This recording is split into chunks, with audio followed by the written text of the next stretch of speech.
A year ago, we wholeheartedly vowed our love to one another. I made a commitment in my heart to share my life with this gentle-hearted man. However, post-marriage, his demeanor underwent a complete transformation. The affectionate partner I once knew seems to have vanished into thin air. Now, my husband regards me not as his beloved, but merely as a domestic servant. Just listen and remain silent has become his mantra. I ponder how much longer I can endure this existence. Little did I know then that a glimmer of hope would illuminate my path. My name is Michelle Jenkins, age 28.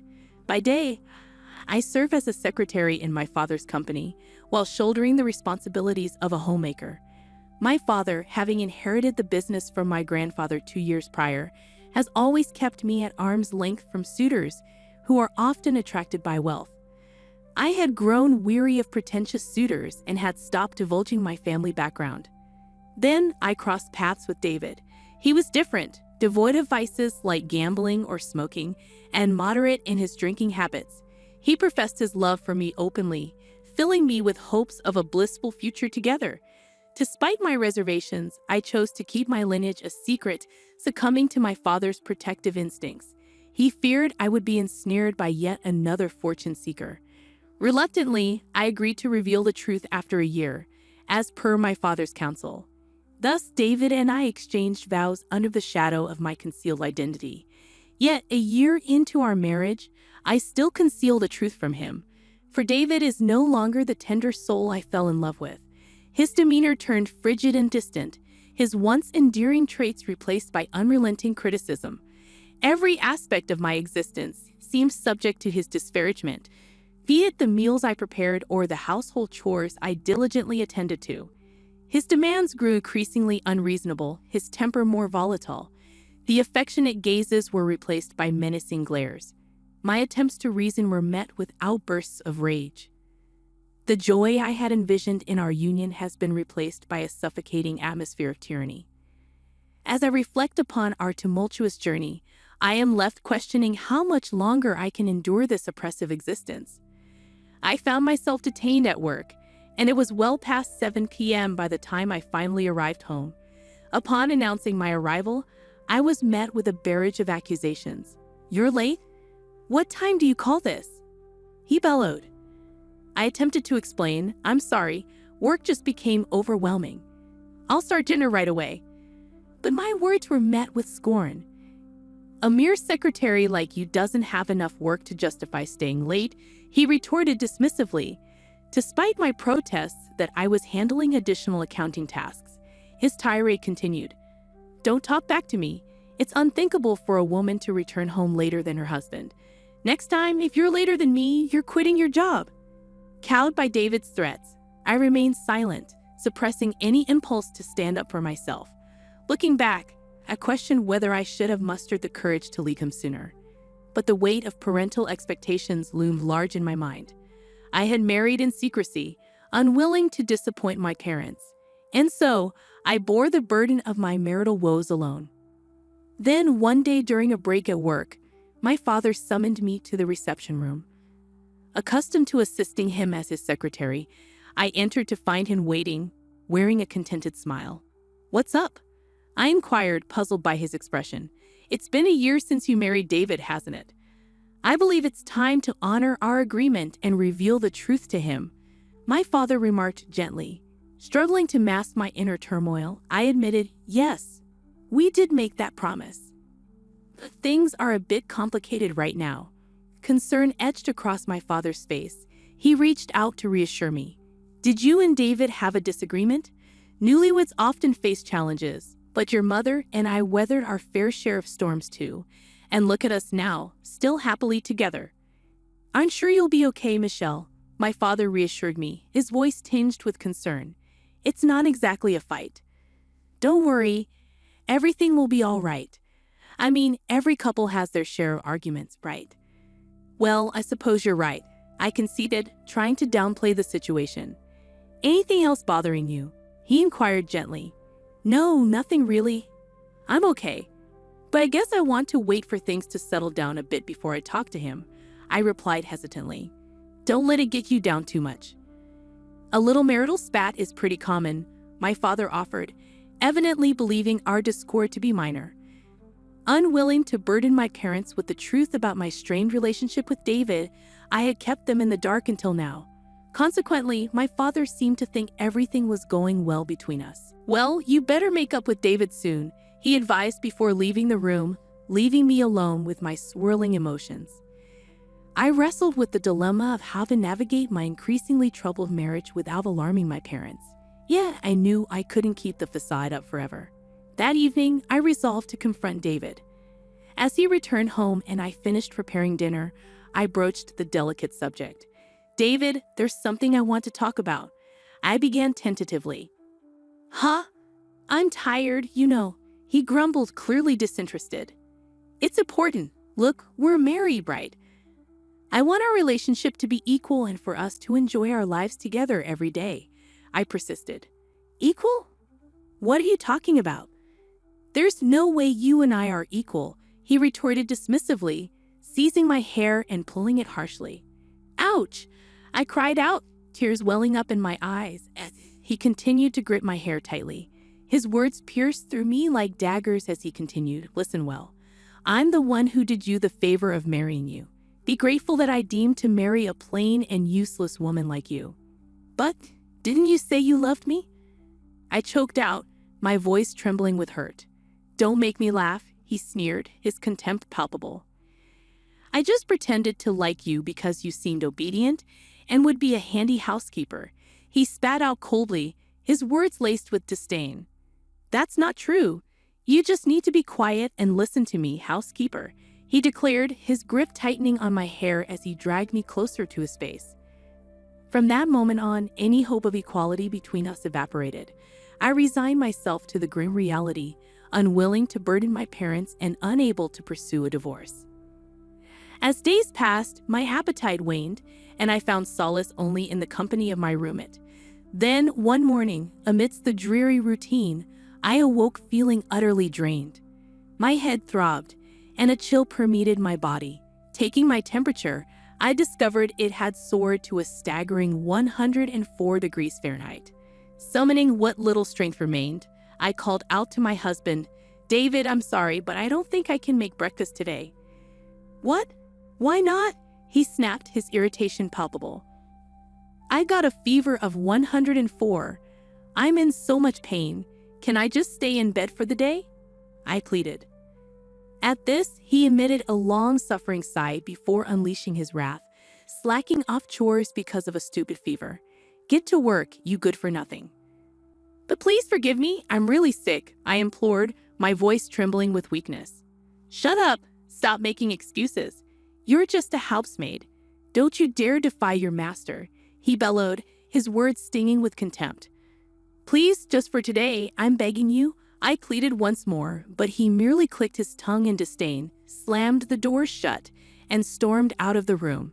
Left alone, my hands shook, and my body trembled uncontrollably, a prisoner to both sickness and despair. I came to a stark realization of just how close to the brink I was being pushed. If I continued down this path, I feared I would truly break down. The relentless pressure of living like this threatened to consume both my body and soul. I knew I needed to take action, but the question remained: what could I possibly do? My fever-addled mind struggled to conjure a solution amidst the haze of exhaustion. Perhaps it was the culmination of prolonged stress, but before I could formulate a plan, I succumbed to sleep once more. Several hours later, I was abruptly jolted awake by the thunderous sound of my husband's voice. "Hey, didn't I tell you to wake up, you dumb woman?" he roared. David?" I stammered, glancing outside to find darkness had descended. Though my fever had somewhat subsided, my body felt weighted, and a dull ache persisted in my head.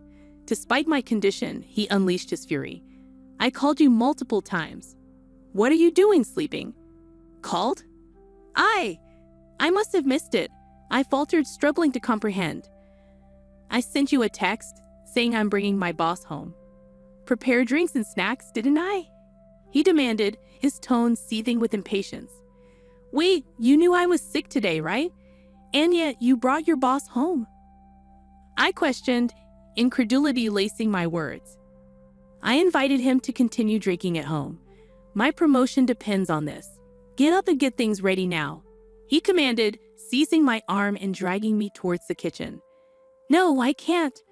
I'm still in my pajamas, and I'm not feeling well at all, I protested weakly, futilely resisting his forceful grip. Shut up, just get out here now, he barked, leaving me little choice but to comply. With a heavy heart and aching body, I trudged into the kitchen, where I was met with the daunting task of entertaining his boss. As he hurriedly greeted his guest, I couldn't help but overhear their conversation from the entrance. Are you sure this is okay this late? I'm sure your wife wouldn't appreciate. His boss's voice trailed off, echoing my unspoken concerns. I don't have a wife, just a housemaid, my husband declared casually, dismissing my presence entirely. Housemaid? Sort of like a main wife, you could say. But please don't mind, he added, ushering his boss into the living room. Caught off guard, I stood there in my pajamas, devoid of any makeup, feeling a flush of embarrassment wash over me. Nice to meet you, I managed to mumble, bowing my head in apology. My husband is always telling me about you. I apologize for my appearance. I'm the section chief, Mr. Smith. I'm sorry for intruding so suddenly. Please, don't mind me. I'll prepare something right away, Mr. Smith responded courteously. As I retreated to the kitchen, concealing my face, my husband's harsh voice pierced through the air. Hey, get a move on and make something. You're absolutely useless, he scolded. I'm sorry to just wait a little bit longer, I replied meekly, attempting to quell his ire. Instead of opening your mouth, move your hands. Despite Mr. Smith's presence, my husband continued his disparaging remarks. You're really useless, he muttered under his breath, each word like a dagger to my already wounded pride. In the brief moment my husband excused himself to the bathroom, Mr. Smith leaned in to address me. Excuse me, he began tentatively. Startled, I turned to face him, my heart racing with apprehension. Yes, is there something you need? I asked, trying to maintain composure despite my inner turmoil. You're the daughter of CEO Allen, aren't you? He inquired, catching me off guard. How did you?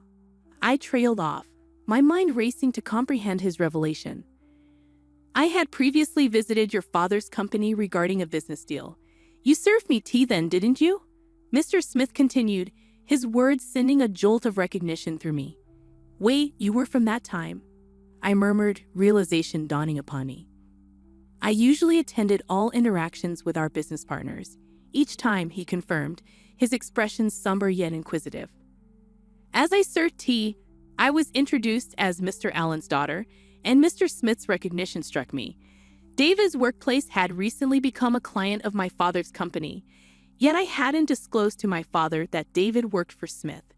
Glancing towards the bathroom, Mr. Smith lowered his voice to a hush. What's up with your husband's behavior? Is he always like this at home? Yes, unfortunately, I admitted, shaken by the sudden candor. I can't believe what you've been through. Why haven't you told Mr. Allen? He questioned, concern evident in his voice. Regardless, we can't let this continue. Leave it to me. With resolve in his eyes, Mr. Smith swiftly gathered his belongings and departed, leaving me feeling as if a weight had been lifted. It was a moment of profound relief, as if I had finally found an ally. However, upon David's return from the bathroom, he was furious to find Mr. Smith gone. Why didn't you stop him? You good for nothing? He bellowed. Despite his rage, I chose to trust in Mr. Smith's assurance and endure. Several days later, I was summoned by my father to the company's reception room, where I found both Smith and a pale-faced David. Confused by the unexpected gathering, I waited anxiously as the atmosphere grew tense. My father's stern expression betrayed his disappointment as he addressed me. I heard from Smith that you've been treated horribly by David, haven't you? That is. I faltered, overwhelmed by the weight of the moment. I understand you're kind-hearted and wanted to avoid worrying me, didn't you? My father continued, his tone softening with understanding. Dad, thank you. I managed, my voice choked with emotion. Smith bowed his head in acknowledgement, and my father's gaze turned to David, his words cutting like ice.